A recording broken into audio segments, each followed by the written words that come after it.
Japan is a set of islands off the coast of Asia in the Northwest Pacific Ocean. It is the four main islands that make up Japan are Kyushu, Shikoku, Honshu, and Hokkaido. The general population of Japan is made up of about 123 million people, with 37 million of those people living in the nation's capital, Tokyo. The government of Japan is made up of a parliamentary government with a constitutional monarchy, and they tend to utilize the Japanese yen for currency. When I think of Japan, I think of a very teamwork-based culture. It is a collectivistic culture. They work together to make everything more peaceful, more harmonious, just to make everything as smooth as possible. And with that, it is a very high context culture. So instead of being direct with somebody, should they make you upset or should they wrong you in some way, like in America, how we'll call somebody out and say, hey, don't do that. In Japan, they might hint, like, oh, you probably shouldn't do that. Or just hint at what the proper way of going about something would be, or they just completely avoid the confrontation at all. In the Understanding Human Communications textbook, it says, quote, Japan is more likely to find new or ambiguous situations uncomfortable, end quote. They are very avoidant of confrontation. And in that, even though they avoid confrontation, they have a very high degree of power distance. There is a very large difference in rank.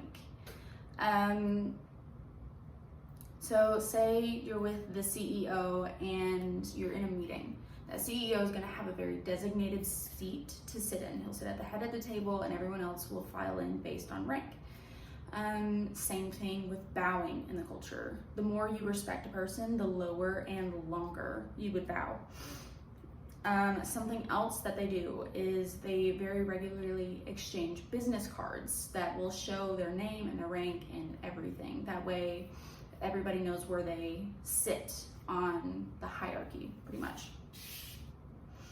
When it comes to if it's a competition versus a cooperation type of society, it's definitely more cooperation. Like I've said, they work together, even though there is that natural competition to want to do the best you can in your career.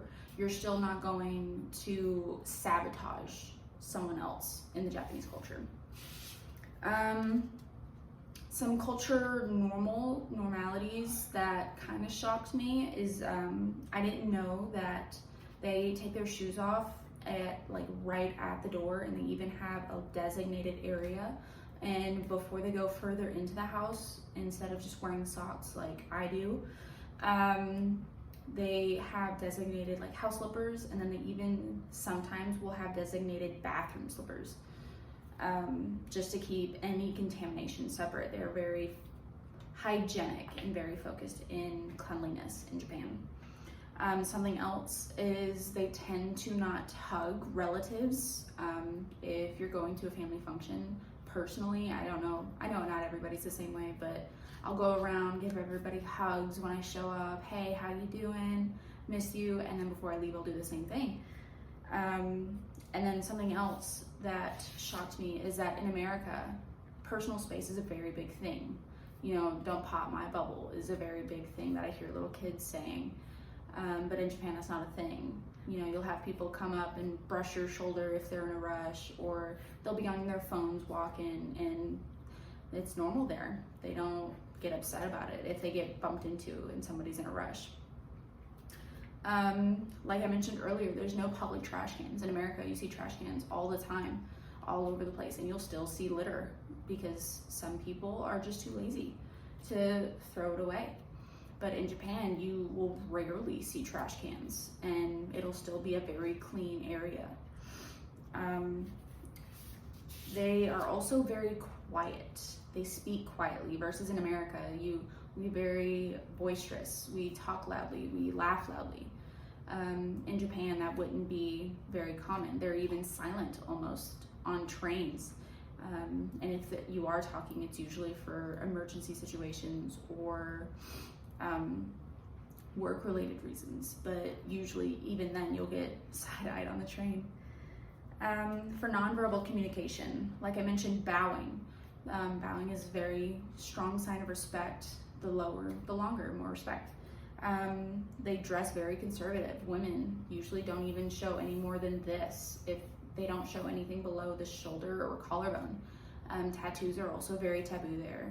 You won't normally see someone walking around with a full leg sleeve unless it's gang related almost.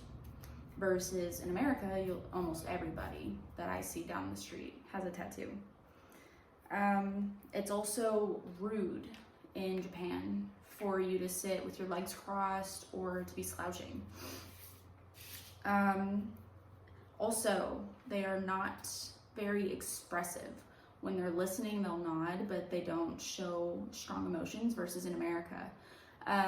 You'll see people, getting excited or even getting upset over situations. Japan has a very, how do I want to say this? They don't let it bother them, or at least they don't show that something bothered them. Some really cool traditions that I found out about. They have so many different festivals and celebrations in Japan, but a few of them are cherry blossom festivals in April. It's tradition to go out and have a picnic underneath the cherry blossom trees while they're blossoming. They have a Setsuban festival where they'll throw beans at people dressed up in demon outfits. And then another one is the Gion Festival. It is the largest parade in Japan all year, and it was started in the 1800s because of a pandemic that was similar to COVID-19 that had happened. And then how I'm better prepared, I now know that if I go to Japan, I need to watch my volume. I need to be very respectful of the people around me. I know if I meet somebody, I know to bow. And just to keep a group mindset versus just thinking about me and what's happening with my life and everything.